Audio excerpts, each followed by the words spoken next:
சென்னை அணிக்காக IPL cricket தொடரில் இலங்கையைச் சேர்ந்த சூரஜ் ரந்தீவ் விளையாடினார். அவர் அதற்கு முன்பாக 2011 உலகக் கோப்பை கிரிக்கெட் தொடரில் இலங்கை அணியில் இடம் பெற்றிருந்தார்.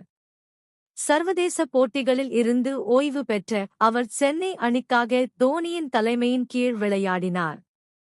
கிரிக்கெட்டில் இருந்து விலகிய பின்னர் அவர் தற்போது குடும்பத்தினருடன் ஆஸ்திரேலியாவில் வசித்து வருகிறார்.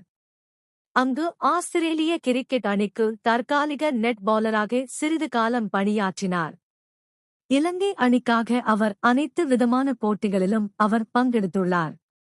இலங்கை அணியில் வலது கை சுழற் பந்துவீச்சாளராக 2009ஆம் ஆண்டு சூரஜ் ரந்தீவின் சர்வதேச கிரிக்கெட் பயணம் தொடங்கியது. அந்த ஆண்டில் இந்தியாவுக்கு எதிரான போட்டியில் அவர் அறிமுகமானார்.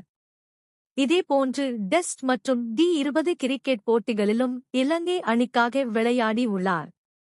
2011இல் நடைபெற்ற ஐபிஎல் ஏலத்தின் போது சென்னை சூப்பர் கிங்ஸ் அணியில் சூரஜ் ரந்தீவ் இடம்பெற்றார். 2 சீசன்கள் சென்னை அணிக்காக விளையாடிய அவர் 2012இல் அணில் இருந்து விடுவிக்கப்பட்டார்.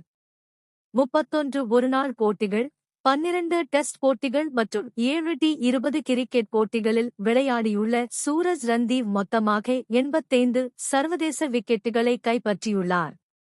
ஆஸ்திரேலியாவுக்கு இடம்பெயர்ந்த பின்னர் அவர் மாவட்ட அளவில் சில போட்டிகளிலும் விளையாடியிருக்கிறார்.